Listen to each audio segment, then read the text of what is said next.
streaming. All right. All right, dope. Welcome to Gridwalk Weekly. First time streaming on Twitch. Making big moves. Well, we're always looking for new opportunities to market ourselves. Speaking of marketing, check out our YouTube channel, Blacktop Dynamics. Like, comment, and subscribe, please. And we'd like to say this is all just for marketing's sake, but we're also looking for any other ways to streamline our technology. Yeah, pretty much. This was honestly, streaming it here on Twitch was the easiest way for me to record everything and post it up on YouTube.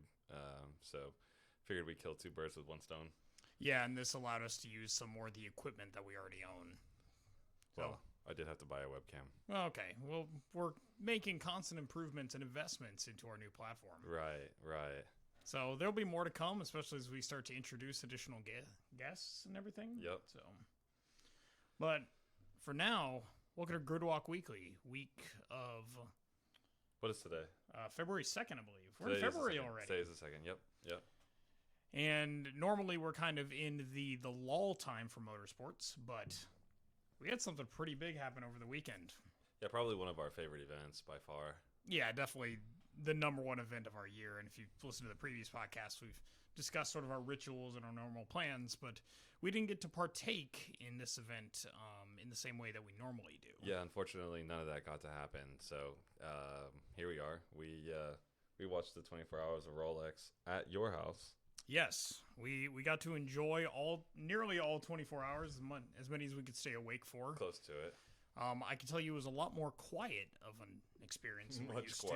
Much quieter. Most of the time, we actually end up going for the 4 days most of the time. So we actually get there Wednesday night. We sleep in a parking lot that night, and then actually enter the racetrack on Thursday morning. That's such a good weekend usually. It is.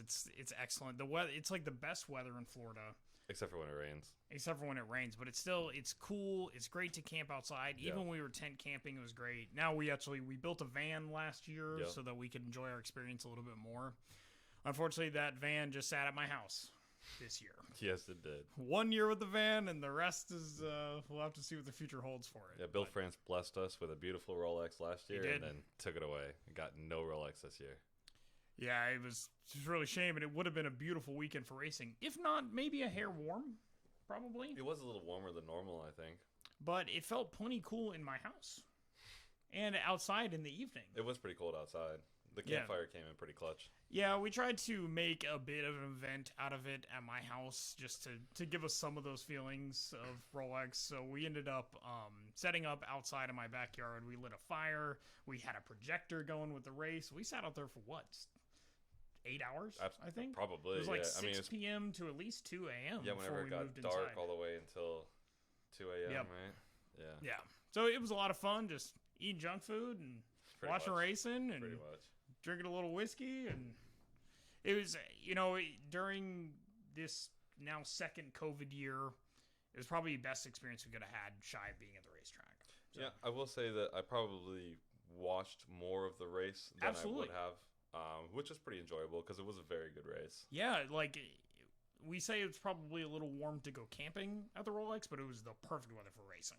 Oh, yeah. You didn't have any rainouts. You didn't have any yellow flags just due to like pouring down conditions. Which, just strictly lack of rain alone, I was very surprised that they didn't break the lap record. Seriously, I mean... They came close. I mean, they didn't really have that many not cautions. Even close. Yeah. No. I mean, would they have 12 full course cautions? Yeah, I think so, yeah, by the end of the whole thing. And they were still shy of the record by a significant margin. Yeah, that's crazy. Yeah, I think they ran 807 total laps. I mean, logic would suggest that the cars improve every year, right? Right. As long as weather holds up and you don't have an absurd amount of cautions, you would think that you would get more laps in every year. Right. But for them to not even come close was kind of strange. But did you notice that the cautions were like really long? They were very long. So we actually invested in Track Pass through NBC Sports Gold. So we actually got uninterrupted coverage of the entire race. So there were points where the broadcast would just drop away, and we were wondering what was even happening. Yeah, we literally thought that maybe they just stopped announcing at a certain point. Once it was just only online streaming and not on like NBCSN or NBC anymore, we thought they don't announce anymore. come to find out, it was like a half-hour-long caution. Which is just crazy. It's ridiculous. Because there were times, I know there was at least one point where they literally had to unscramble everybody. Yeah. You know, like that was one of the earliest cautions. They literally just had to figure out where everybody's actual position would be. Yeah, that was the reason why. They had to reline up the order. Yeah. So, yeah, it's a little surprising. I didn't really... Getting to watch it 24/7, basically, and uninterrupted. Yes, there were cautions. Yes, there were moments where there wasn't any broadcasting. But it was kind of nice. Yeah. Like, it was like a really pleasant way to watch the race. It was. I mean, it was probably, honestly, next best thing to actually being there. Yeah, next best. I wouldn't want to make a habit of it. No. I don't want to ever do this again. As great of an experience as it was, but yeah, it's definitely. We're looking forward to next year. Yep. Our tickets are already paid up since we literally just pushed our package. Yeah, pretty much. To the following year. Which was nice we were able to do that. Yeah, I mean, if there's any way that they handled it, I mean, I would rather them do it like that. I mean, let's be honest, we kind of knew this was coming. Yeah, they sent out emails in early December, and it's like, we're, working with local officials to make sure this is a safe race and can operate. And that's the, It's one of those emails that I send out to my customers all the time when I know that something's not going to happen, but I don't want to tell them. It's the tiny nick before the big slice, Exactly. It's like, you're going to bleed. So here's a little taste. Yep. And sure enough, right before Christmas, we got that horrible gift. So. Yeah. But they gave us a discount, actually. They gave us like a 20% credit, even just for delaying. Yeah. The 20% credit was still valid. They were going to give us up to 40% credit if we had actually attended, because they took away our camping, they took away our garage access. Right. Yeah. I mean, that's not really a 40% credit at that point. They're just refunding what we can't do. Oh, exactly. It's all about how they market it. Yeah. Right. Still, at least they gave us that option to be able to push it to the following year. So we took that. We're paid up. We're ready to go. Yeah. Rolex 2022. Yep. Yeah. Can't wait. But it was a really exciting race weekend, Thursday through Sunday. It really was. I was very, very excited about the MX5 Cup races, the one on Thursday and the one on Friday, and they lived up. They delivered. It was some of the best racing I've ever seen. I mean, just 45 minutes of basically pure action, especially the first race. Oh yeah, I mean they were bump drafting like crazy. It was awesome. Like it was. They looked like stock cars running around there. Yeah. It's like, am I watching NASCAR or am I watching MX5s? I was definitely watching Miatas because they were not going nearly as fast as some stock cars around there. They were legitimately like pushing, and the announcers kept talking about how they weren't going to allow for bump drafting, but they were bump drafting. Absolutely. So supposedly it was after they could make like an initial push, but they couldn't hold pressure around. Yeah, exactly. Yeah. So. But we didn't really see a lot of actual penalties awarded. A number of warnings. There was a bunch of warnings, but there was no real penalties. But that first race, though, it was so great. There's a local guy, Preston Pardis, led like the whole entire race, and then he found out the hard way that you don't want to lead Daytona on the last lap. Yeah, he had not taken pole position for qualifying, so he came into the race. I don't remember what position he started in, but basically he took the lead during the first lap and held it until almost the very last corner. The entire time. It was the last corner when he got left out, got hung out to dry by two rows bump drafting on the top and on the bottom, and he ended up in 8th. Yep. that really hurts. That sucks. That one particularly digs in. That sucks. And honestly, what's amazing is the pole sitter who had dropped back on the initial lap ended up winning anyway. So if you saw just the the start of the race, who took pole position, and just the end, it wouldn't be surprising. Like if you didn't watch the race, you just looked at the results. Yeah, like you were like, oh, okay, it was a pretty standard race. It looked like Formula One. The first guy ran away, but no. It was drama. I mean, they split out all around. It looked like NASCAR moves. It looks like the end of the Daytona 500, but way fewer wrecks. Yeah, to be honest. It was a really cool race to watch. A really cool way to start the weekend. Yeah, it was awesome. So remember, people, you don't want to be leading right at the end. You don't want to be leading. Also, you can have just as much fun in a Miata as you can in a stock car. Absolutely. I wanted to have that kind of fun. Dude, I want to do that so bad.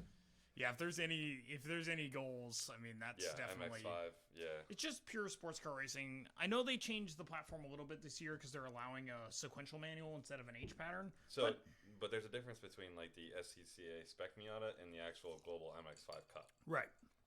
I don't know what the rules were for the transmissions before this year. I don't know if it was actually a change for this year or if it's been something that they've been doing for a while. Maybe they kind of made some notes about it throughout the broadcast about how it's changed, but still they're still clutching. Yeah. Maybe not on downshifts. No, they're not. They are, at least based on my experience in iRacing. Yeah, in iRacing, there's no... I'm still heel towing, but that's just because I'm a stickler for tradition. Yeah. I'm antiquated, and that's okay, I suppose. Yeah. But still, it's just really pure motorsport. It is what it is. Because it's not super fast, but it is technical, and it's just... And plus, the cool thing about that is, like a spec'd race like that, it's literally driver versus driver, right? You don't see the things like you see in Formula One where somebody has a way better car than somebody else. I mean, setups are probably different, alignments that the team does and stuff like that. I'm sure that there's little differences in that, but for the most part, the car is a spec'd car. Everybody's driving the same Miata, which is cool.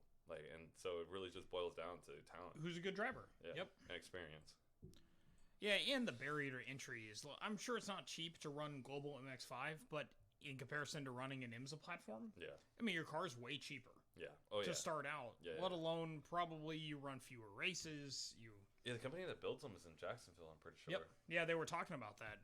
Actually, it may have been there in Daytona. I'm not sure. It was very close. Right. They were basically like... You're right. I think it was in Daytona. The cars are stripped and modified in, the vicinity of the Daytona International Speedway. Yeah. So, yeah, really cool racing. Second race probably wasn't quite as exciting as the... It was still pretty cool. It was a good race. It didn't quite have the... Because, I mean, the first race, they had like 6-car trains. Yes. Just like pushing, which was awesome. Second race wasn't quite as much, and the winner actually won because he passed right before caution came out, and it went caution to the But that's good motorsport strategy. You saw the possibility caution was coming out. You had 4 minutes left to race. Yeah, I think? You got to make the move. Yeah, I get that. I just it wasn't quite as exciting. Yeah. So in general, there wasn't this like photo finish where you have the breakout like a NASCAR race. Yeah, going 4 wide in Miatas. Yeah, which is just awesome. You had a guy down below the yellow too, like finish. It was really cool. There was that one Tokyo Drift moment that they literally called a Tokyo Drift. They just kept saying Tokyo Drift, Tokyo Drift, Tokyo Drift. Yeah, but it was a nice slide. Yeah. Until he lost it. Yeah. But it was really fun in the middle of it, and we got a bunch of different angles. That was pretty sweet. So. But the winner was Gresham Wagner in the first race, and the winner in the second race was Michael Carter. Which Gresham Wagner was the one who was passed right before the end in the second race. Yes. Yep. So he almost took both races. Yes. But he definitely took the points margin in the overall standings at the moment for MX-5. Yeah. So. Which is still the first race, but the next race is St. Pete Grand Prix. That's right. The St. Pete Grand Prix circuit. So, which is going to be so dope. And that's in April, right? Yeah. Yeah. So that'll be exciting as a kind of like a bunch of different events they do for that race. We're definitely going to try to have some coverage while we're there. Yeah. It's right literally in our backyard. Yeah. So. Yeah. Yeah, can't wait to watch more of that. I hope they continue to stream it as well on NBC Sports. Maybe they have some sort of partnership. They should if it's at IndyCar, though. So we might get an opportunity. Yeah, that's true. That's true. I hope they do. Yeah. Honestly, like that was, it was so entertaining.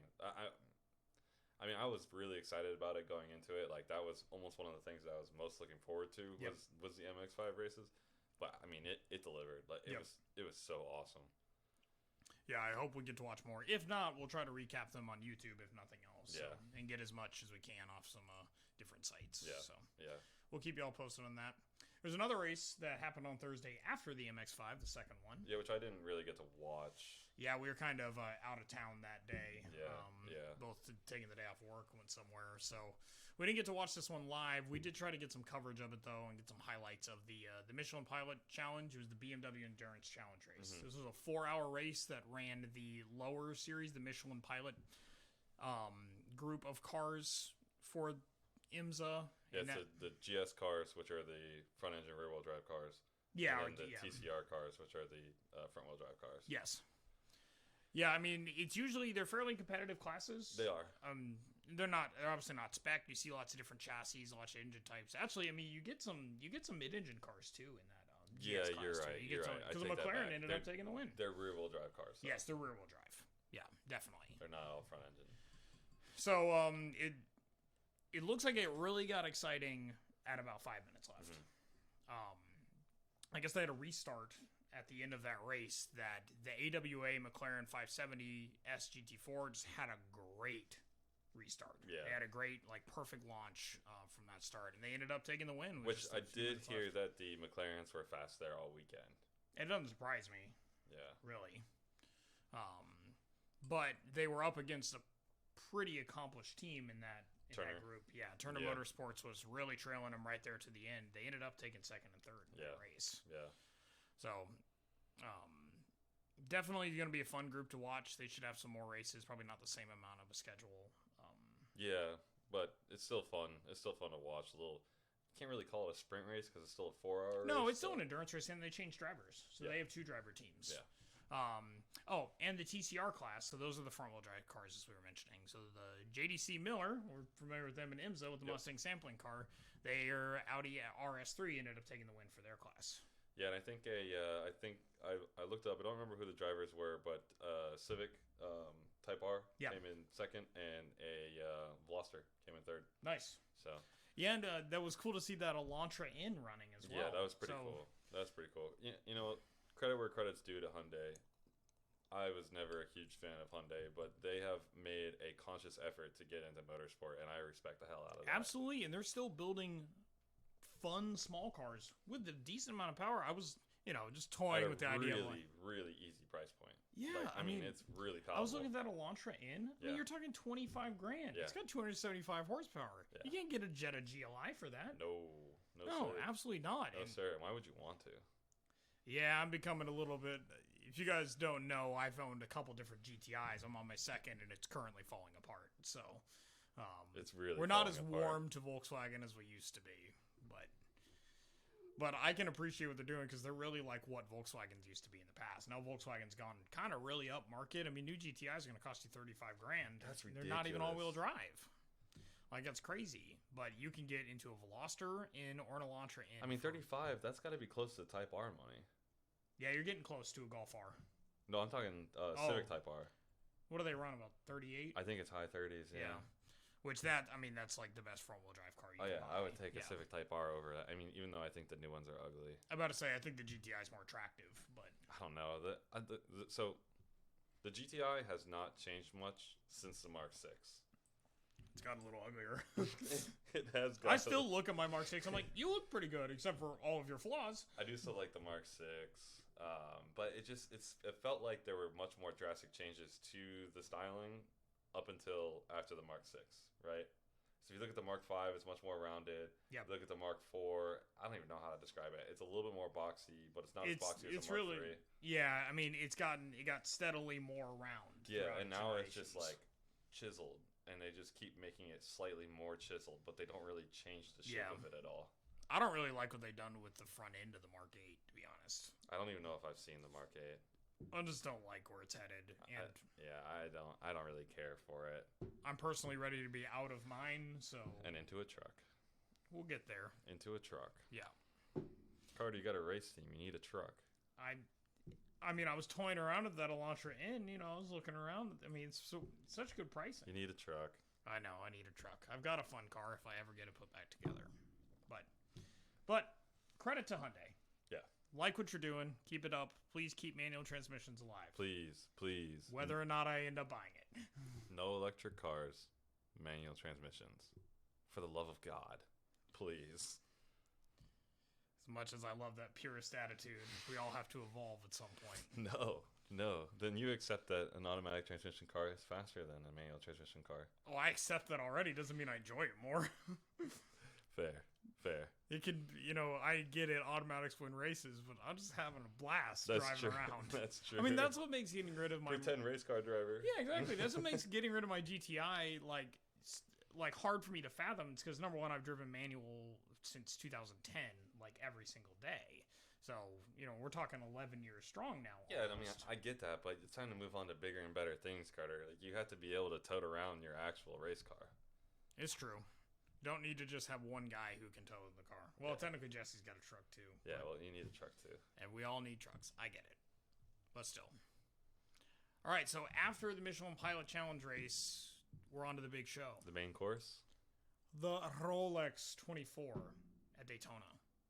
And it was probably one of the best Rolex 24s there's been in a long time. Yeah, if I was going to watch any on TV, I was glad I got to watch that one. Yeah, I mean, it was super competitive the whole entire way.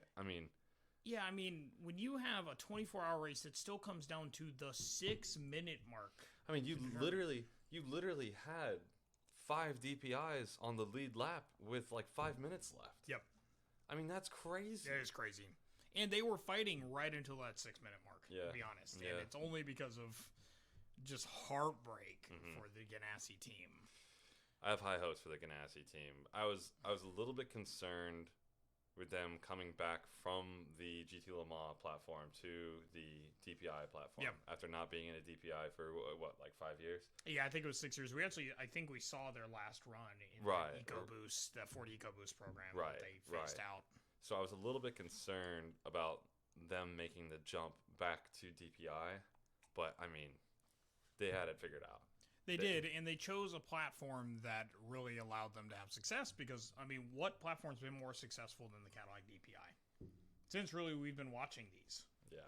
Don't get me wrong, the Acuras have been interesting. We'll talk a little bit more in just a second about their success, but, realistically, they hadn't really won much of significance.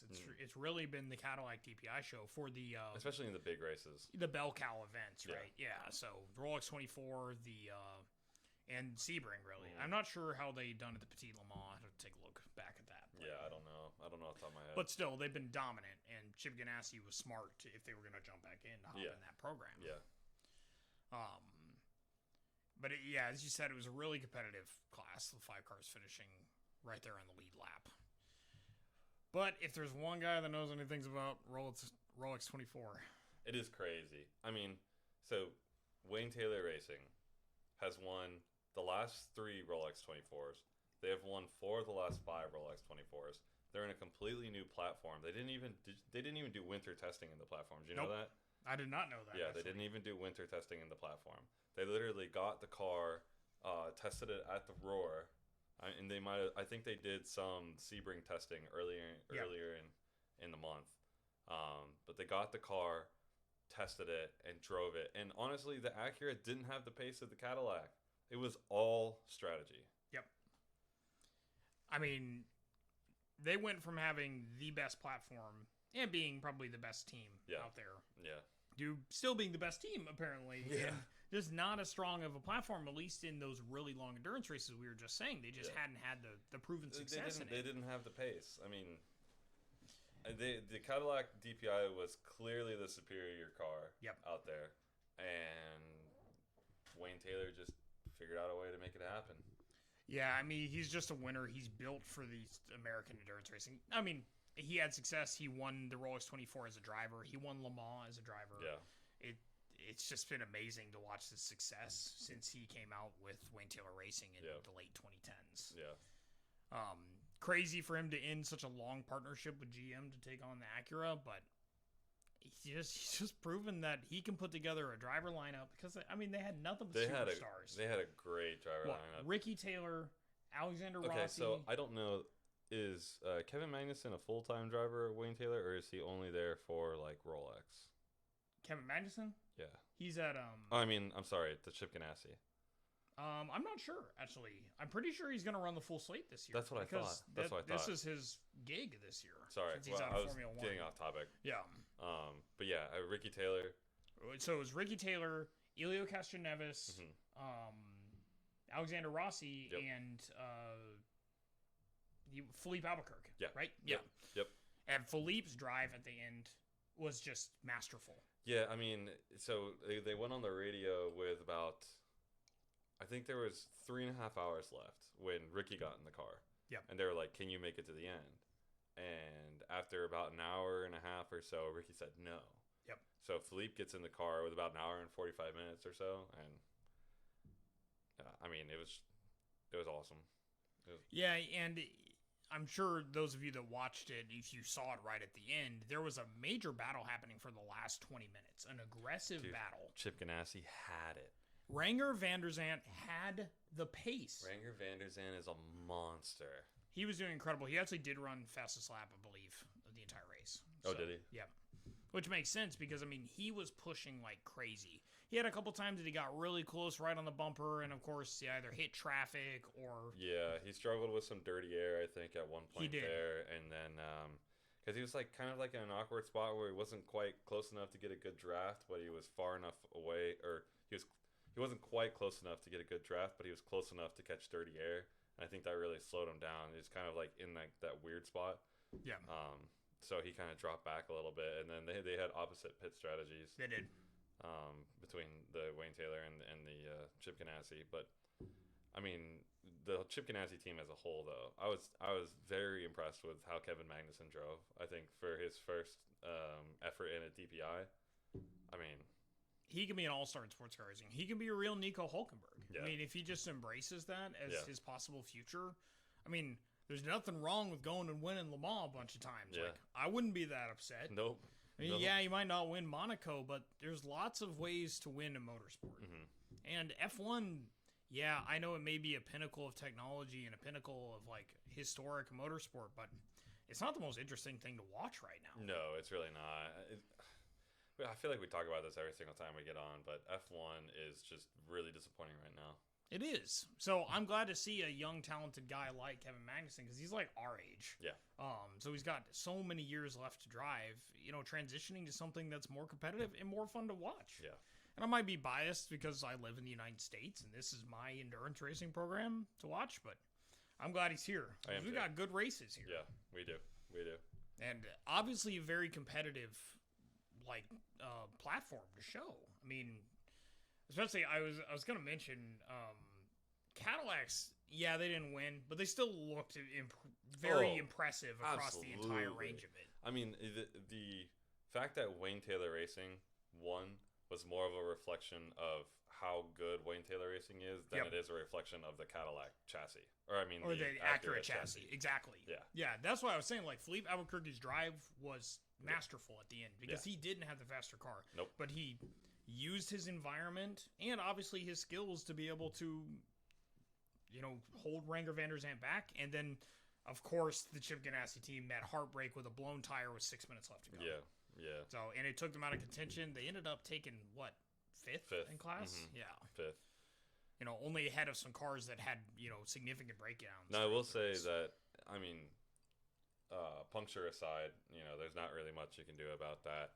I was a big fan of the added traffic of the LMP3. Like, I liked having more cars on the track, but it probably did make it harder for those faster cars to catch. Absolutely, yeah. So, you know, it's a give and take. It can slow leaders down, or it can actually hurt the person In the chasing. LMP3 category as a whole, did not really add anything competitive to the race. No, I mean, we've got a section on it that we'll get to, but I mean, I agree. I mean, you look at just their stats. Yeah. It wasn't competitive. I mean, the car that won it had a significant lap advantage. Yeah, it was like 6 laps. Or yeah, something it was like something. That. Yeah, we got the statistics down there, but a little bit more on the Cadillac program in general.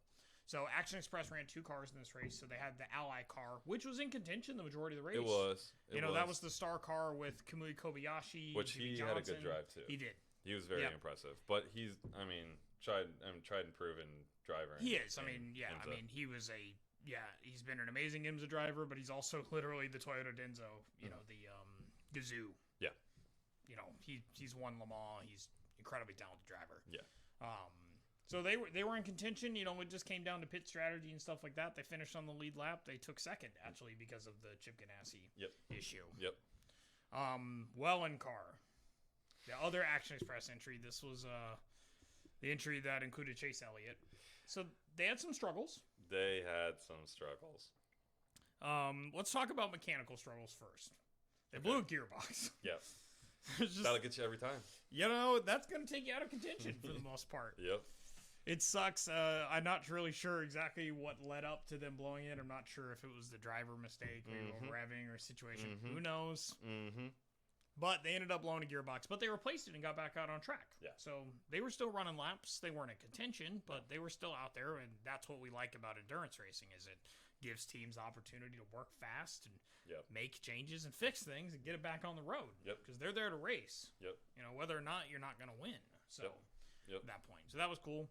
They may have had some undercarriage damage, possibly. That may have been messing up their arrow. Courtesy of Chase Elliott. Yeah. Chase Elliott. Chase Elliott had a early night stint, I guess. What was it? He got in the car probably 8 or 9 o'clock, right? And drove for a couple hours? Or was it later than that? Do you know? No, I think he actually hopped in the, I think he was the second stint in the Whelen car. I'm pretty sure it was Felipe Nasr, and then, So he was okay, so second stint in the car. Or maybe it was third. I do think he mentioned, I was hoping those guys will have us a little bit more ahead because they were leading. Yeah. They took pole for the race, so they were. Yeah. They out there and led. Which the Whelen car was probably the fastest car throughout all of testing. Absolutely. I mean, they had taken provisional pole for the Motul race, for Yep. the qualifying race. They ended up having it stripped because of the post-tech issue. But they still came back and won that race. Yep. So they took pole, and they started out very hot. Yep. They were looking really good. They had a decent advantage going into their whenever Chase Elliott took the seat. And Yeah, Chase Elliott had a not-so-great sports car debut, I would say. But to be on such a... it's not like Kyle Busch, where Kyle Busch was on a team that really hadn't been that competitive. No. So he was just hopping in there, and he got to drive laps and maybe Kyle compete Busch, GTD. in Chase Elliott's defense, Kyle Busch drove a sports car, not a he prototype drove car. He drove a Lexus. a front-engine, rear-wheel drive vehicle. So they're completely different than a stock car, obviously, with its arrow and everything. Yeah. Oh, yeah. And you turn right a couple times, but still, Chase Elliott was put into a position where he was on a team that's full of star drivers. Yeah. You have Felipe Nasr and Pipo Derani, and they're both all-stars in IMSA and had been running great throughout all the testing. Yeah, and he came out and just laid an egg. Shat the bed. It was bad, but I mean, he came out and owned it. He did. He Such came out, respect. I honestly felt bad for the guy because he gets on national TV, NBC Sports or whatever, IMSA, whatever. Yep. They're interviewing him, and he was like, "Yeah, it was a really poor performance from me. I let my teammates down." He was like, "I think I did damage to the undercarriage of the car." Yep. Like it was pretty rough to watch him like tear himself up and down to the point where like the IMSA announcers were like, "Okay, we didn't think he really did that bad." Yeah. I mean, most people are their own worst critics, but yeah, but it was pretty rough to watch. You could see that he really, and that's the cool thing about endurance racing is because there's a team aspect to it, Yep. right? And he legitimately, I mean, obviously there's a team in all racing because you have a pit crew and you have a crew chief Yep. and stuff like that. But to actually drive with other guys, you could tell that he was really, really upset about letting his team down. And I mean, it was a cool moment. I'm sure it was very humbling for him. yeah, I'm a NASCAR champion, But I really suck. I at might this. not be the best prototype racer out there. And I mean, I'm sure with more experience, he's still a talented driver, I guess. But I mean, the differences between the prototype and a stock car, like as just like race cars go, I mean, it's night and day difference. I mean, he was talking about how he just wasn't driving the car far enough and hard enough into the corners. Yep. Because he wasn't used to Can't having trust that kind of grip. Yeah, like from his perspective, yeah. And I'm sure that takes a little bit to kind of get used to. Yep. Yeah, I mean, that's a dramatic difference, especially, I'm sure any off-season stuff he's probably done, he's been focusing on stock cars. So, yeah, he did kind of redeem himself in his later stints, though. He did. He had another stint that he drove fairly well. And they were able to get back onto the lead lap before they had the gearbox failure. They did, yep.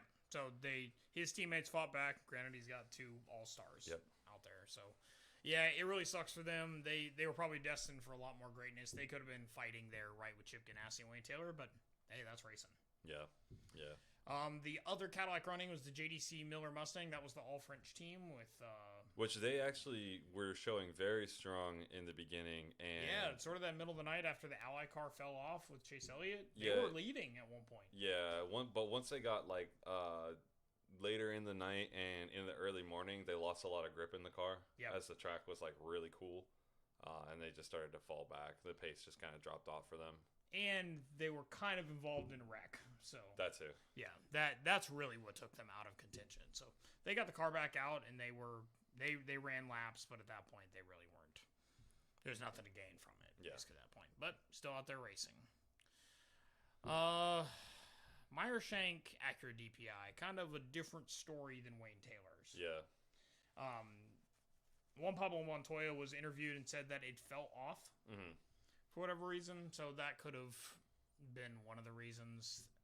This was Meyershank's first time running, obviously, this platform. I don't know if they've run a DPI in the past before, but I don't.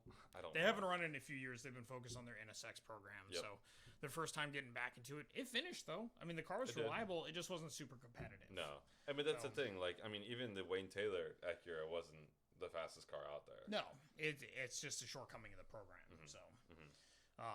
So hopefully we'll see probably some changes for the 12 Hours of Sebring. Different kind of race, a whole different environment, a very different track in both its layout and its consistency. Yeah. So, there are opportunities for them to succeed. So hopefully we'll see more out of Meyershank. I think the Mazda story is pretty cool.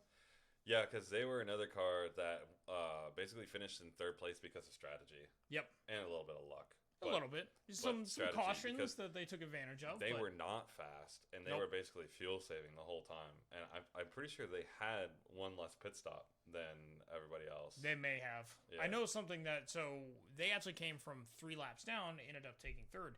But they were somewhat in contention, but I guess they had wing damage. I actually read that later on. They had some sort of wing damage. I didn't even know that, because they were not fast. Yeah, I mean, as compared to the Cadillacs. Oh, yeah. I mean, in class, yeah. But that's the thing. You don't have to be the fastest car to win the Rolex 24. That's true. Apparently. Got to make it to the finish line first. So Wayne Taylor Racing takes the win at the Rolex 24 overall in the DPI victory. Felipe Albuquerque finished it off. It was just a great race. And it was Acura's first Rolex win. Yep. So, but my question is, why did Wayne Taylor switch to Acura with all the success of the DPI? I mean, we kind of touched on this before, and I don't think it was a money thing. I think it's the future. Yeah, I think so too. I think Acura is probably fairly invested in the next generation of the hybrid, pinnacle prototypes for IMSA. As much as it pains me. If it's going to offer good racing, and if we can get multiple... See, this is what I think is the problem over in WEC, is that, especially like last year... last year WEC was really weak. You just have the Toyota just dominate, which is cool. He's a major Toyota guy, so it was cool to see the success. But when the Rebellion is the closest car, it's running like a lap down. It's not particularly interesting. No, so it's Formula One all over again.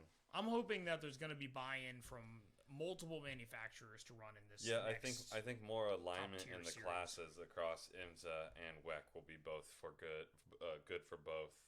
Series. We said it. I want to go to Le Mans and watch IMSA cars race before there's hydrogen cars. Yes. Well, I mean, we got a few years before that. We got like one additional year to get there. But still, DPI was undoubtedly the most competitive class. It was really fun to watch. Yep. Undoubtedly.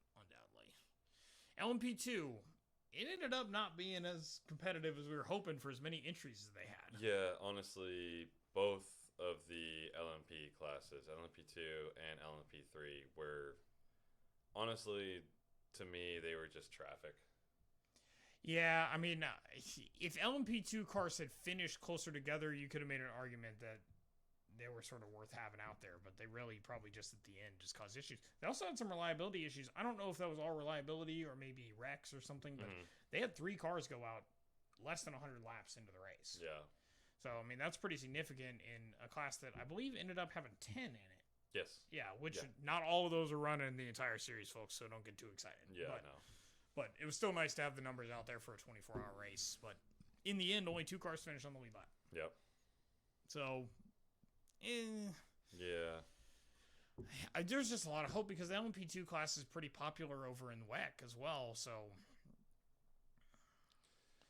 I don't know if it was... Because after that, it was like 3 laps down. Yeah, it was pretty. It was pretty spaced out. Yeah, I mean, I don't know, man. It was not competitive. Neither LMP class was competitive, and I mean, I liked the aspect of having more cars on the track. Yes, I wouldn't want to see. I don't want to watch a 36 car Rolex 24. No, like that's not exciting. No, to be honest, no. It just looks so bare. Yeah. Even if they're all spaced out, running at different times, it's just. Yeah, I'm glad they were there. I just wish it resulted, but. Also, the Rolex 24 is a hard thing to judge, too, because it's such a long race. Yeah. You know, if we still get okay numbers to run at Sebring, maybe, it might be a different story. Because you got half as... Well, I think if you put that same time. size grid on the track at Sebring, that's going to be absolute chaos. It would be, yeah. Which we're not going to see that, unfortunately. I know. But I want chaos. I know. Chaos is so interesting. I know, right? Well, that's the thing. Like, this race didn't really have, like, chaos in a... Daytona kind of sense, no, it's right? just good racing. It's just good racing. It was just good racing. It's just more traffic than anything.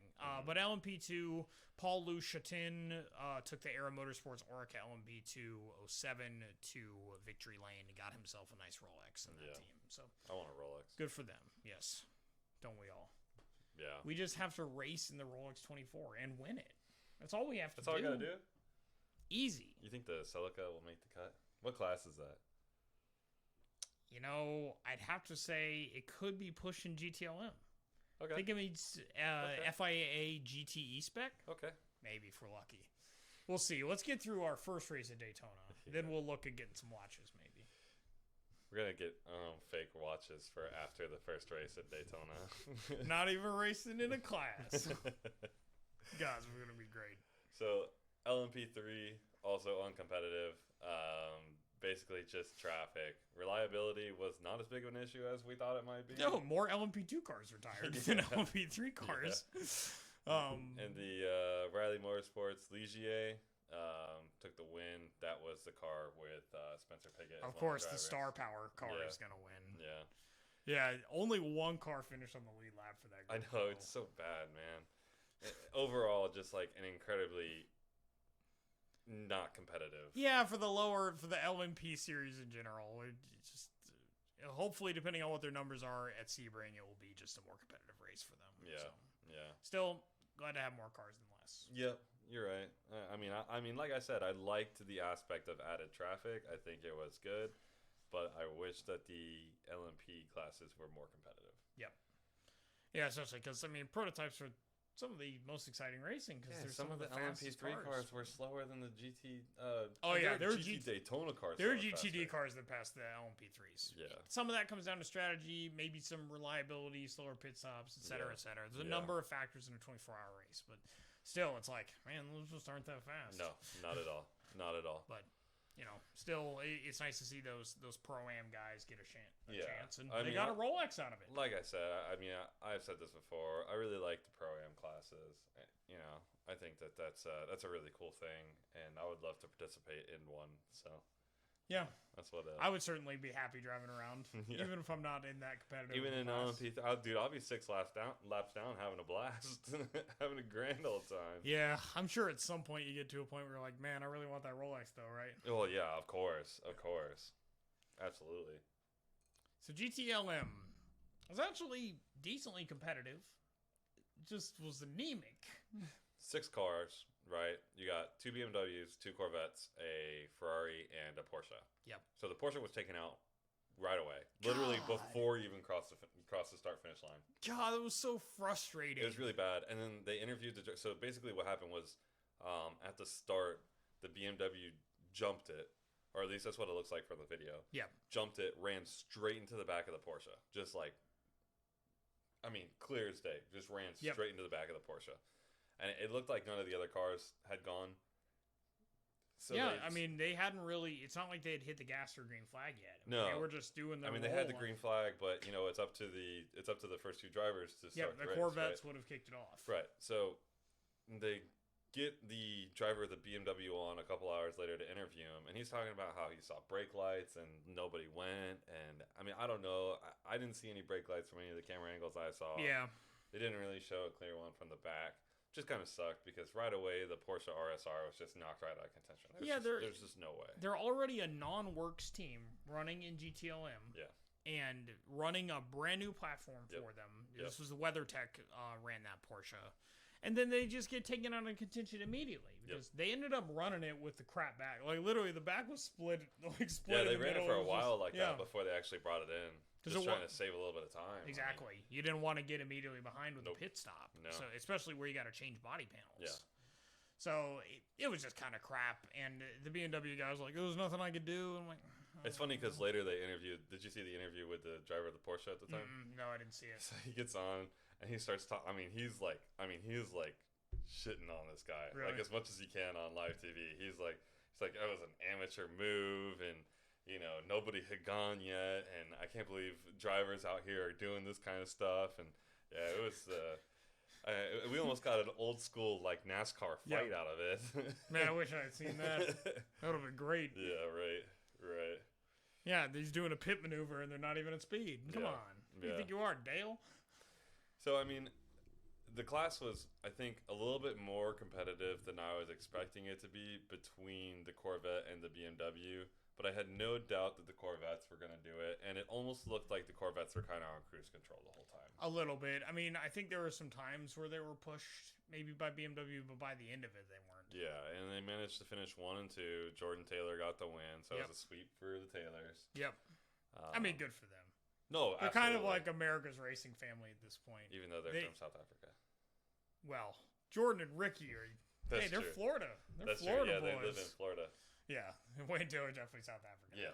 So, but at this point, they're like the Andrettis of American sports car racing, I guess. But if you don't follow Jordan Taylor on Instagram, you should definitely follow him. Yeah, he's a funny dude. He's a hoot. He's just like a normal ass guy who just makes TikToks with his dog. A great guy. Yeah. So down to earth. Yeah. And then he drives race cars for a living. Yeah. Bastard. Yeah, seriously.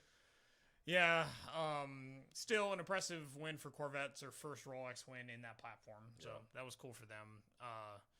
Overall in the class, 2 cars finished on the lead lap, and 2 more finished a lap behind. So that's not too bad. It's not too bad. But there was a kind of a nice little battle between the Corvettes, at least. Yeah, there probably was. in the last hour or so. Between the 4 and the 3, because the 3 is definitely the number 1 car. That's Jordan Taylor. That's number 3. Yeah. That's the yellow one. But the silver, gray one, silver one. Yeah, gray one. That one was. I think it was. By the time that battle was going on, I'm pretty sure Milner was driving the. It was gray. But that was the Milner Tandy car, right? So you had Tandy. Yeah, so you had good drivers in that car as well. But the number 3 Corvette. At least the last 20 minutes, it was decided though. Mm-hmm. So I think by the end, he had a 3 or 4 second advantage over the gray car. So yeah, good win for Jordan Taylor and them. There's one other non-works car that ran. That was the Risi Competizione. It was their the 488. Yeah, their 488 GTE. They took 4th, so pretty solid. Yeah, they were a part of that group that was multiple laps behind, but they actually beat one of the BMWs. Yeah, they split the BMW. Exactly. So to me, that's a win for them. They finished a lap behind. That's not so bad. Unfortunately, we're not going to see them in any additional races this year. Yeah, that does kind of suck. So now we're going to go to 5 cars in GTI. God, it's just nothing.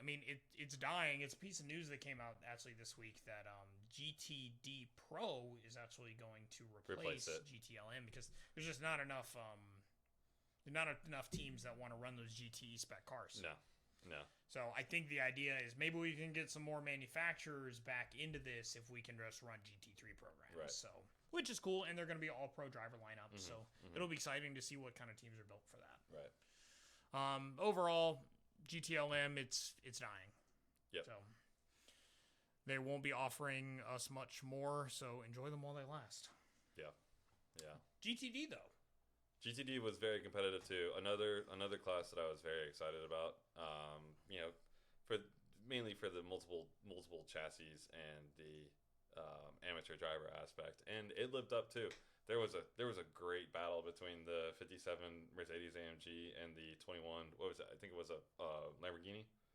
Yes. Ferrari. It was it was the Ferrari 488. Yeah. That was 21. It was an awesome battle. Every single time they would come around, the Ferrari would get the draft on the Mercedes, and it would pull up to the side, and the Mercedes would outbrake it, and they would have to drop in back behind it, going around turn 1. Like 10, 15 laps in a row. It was awesome until the Ferrari finally got frustrated and try to just muscle his way around the outside, and the Mercedes lost some front traction, wiggled a little bit, and hit the Ferrari and knocked it out. And Yep. it didn't go out. I think the Ferrari ended up finishing like 8th or 5th or something like that. But that was an awesome battle. And I think it was considered a racing incident, right? Oh yeah. It was definitely not no on steward purpose. involvement or anything. I mean, the Ferrari definitely tried to squeeze him out of his line. He did. So, and then he lost a little bit of front grip when he was going onto the curbing in corner number 1, and it's just racing. That's just racing. It's just racing. It's great for the spectators, probably, if you're the 488 driver, though. He's probably pretty pissed off. But hey, that's a part of it. I'll take the excitement. For a while there, it was getting pretty heated. I was honestly disappointed when they had a driver change, because they had before the incident they had a driver change, and the two drivers, I wish I wrote down their names. I can't remember their names, but they were going at it. I mean, it was fantastic racing to watch. Yeah, and this is always one of the most competitive classes in general. Yeah. I mean, you had 5, so similar to the DPIs, you had 5 cars that finished on the lead lap. Yep. Now, that's out of 20 entrants, so there were definitely, was it the Paul Miller Racing? Both of their Lamborghini Huracans went out. Yeah. Very early in the race. So, Yeah. and those are the guys that won the previous year. So, that took a little bit. They obviously had some sort of mechanical issues that affected both cars. So that took out some other competition very quickly on in that class. But the Windward Racing Mercedes, the one you were just mentioning, in that battle, they ended up taking the win. It was a really cool story. Yep. Yeah, I mean, it was their first time entering the Rolex 24 as a team. Yep. So, brand new, running a brand new platform for them, running that Mercedes AMG GT3. And they had taken 3 Rolex 24 rookie drivers. Yeah, it's pretty crazy, honestly, to take 3 drivers that have never driven in the Rolex 24 and win it your first time out. I mean, it's pretty impressive. It's probably, I don't know if it's ever happened, to be honest. I mean, yeah, I don't know. I mean, you've got a lot of Rolex 24s, one of those, the 59th running. Yeah. But still, that's probably a pretty rare moment to see. And who would have thought those boys were going home with Rolexes? I don't think a single one of them thought that. No, they were I'm just happy to be here. Exactly. I get to drive a fast sports car on the greatest circuit in both America. Both the AMGs were very, very strong over there. Yeah, they were. They ended up taking second as well, 1 and 2. right? Yeah. And that's a platform that has not had a lot of success. They've been out there. It really hasn't. It was their first Rolex 24 win, no doubt. I'm not sure if they've taken... no, they've had some success in some of the more like road course oriented tracks and more of the like sprint oriented. I mean, the shorter endurance races, the 2 hour 40-minute type races. So they've had some success in that, but yeah, that was it was pretty impressive win. Yeah, and we're always looking for good stories to talk about. So yeah, happy to see them win. Happy for just good competition overall through the majority of the Rolex 24. Yeah, I mean that's what you want to see. I mean you can have a favorite team, you can have a favorite driver, but good competition like that's what you want. And I find it hard a little bit in the IMSA series to really pick favorite teams. When the 4 GTs were out, that was kind of easy. I love the 4 GTs, and I'm gonna ride with Chip Ganassi this year. So you almost had it this past week. We got him next time, boys. We got him next time. Maybe they'll take a Sebring win. Yeah, that'd be pretty cool.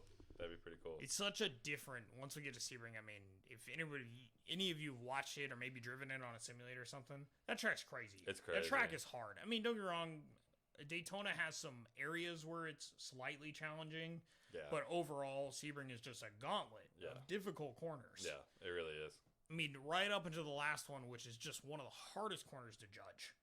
Mind the bumps. You gotta go. Yeah, I mean, you're hitting bumps all the way through it. You gotta go out super wide and cut back, and then go super wide again. It's hard. Yeah. I mean, it's definitely something that I struggle with running on iRacing and stuff. Yeah.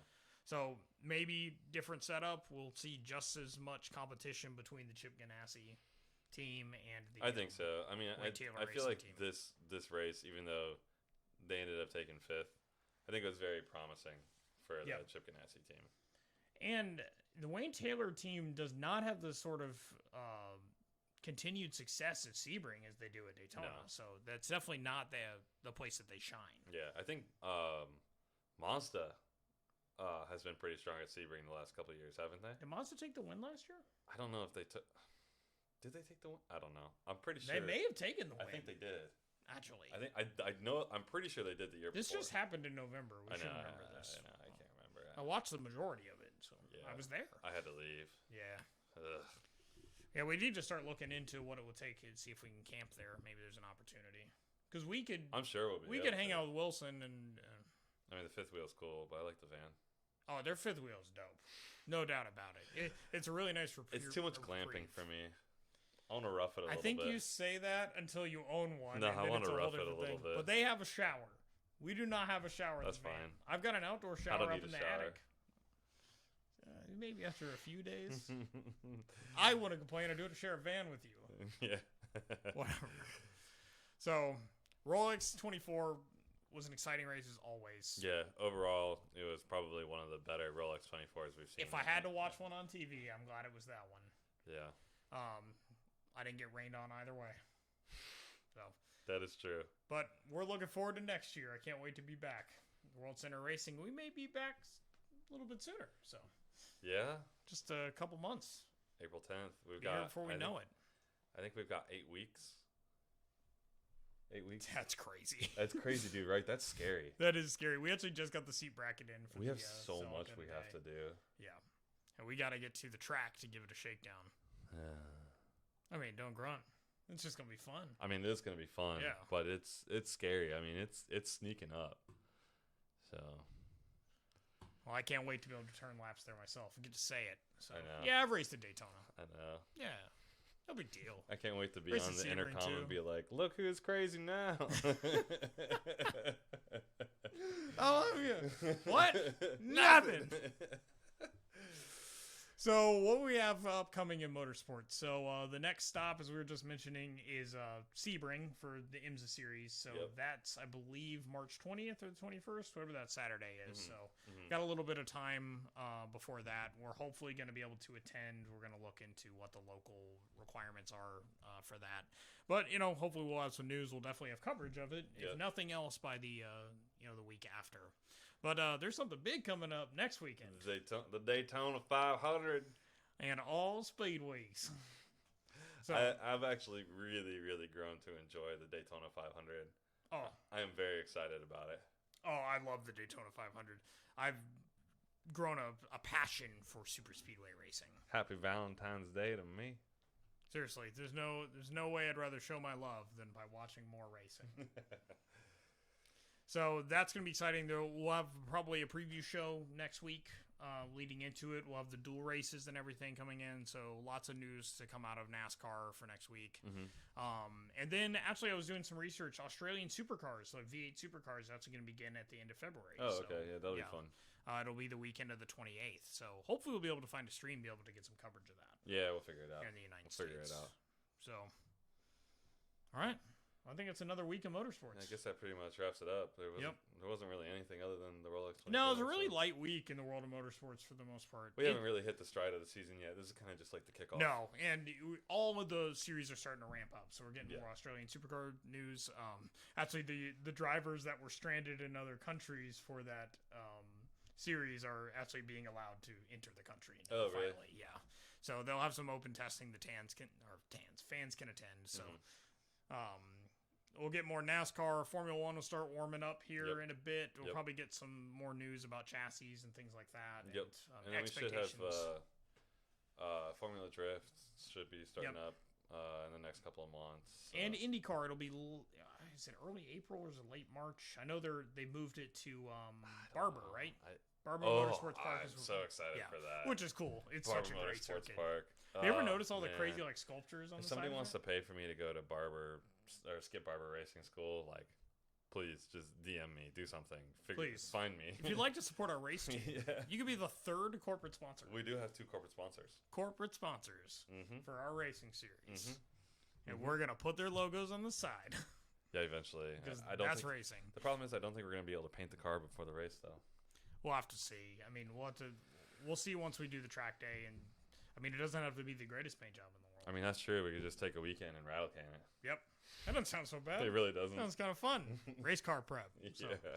More content to come on our YouTube channel about that. We've actually got some videos coming up on the race car, so definitely. Yeah. So I mentioned it before, but we're starting a schedule basically where we'll be uploading a YouTube video every Sunday night. Yep. I've already got one scheduled to go up this Sunday, and I got to finish editing one to go up next Sunday, as well as posting these podcasts. So this podcast has been recorded and will be posted to all podcast sites and up on the YouTube channel. Yep. So.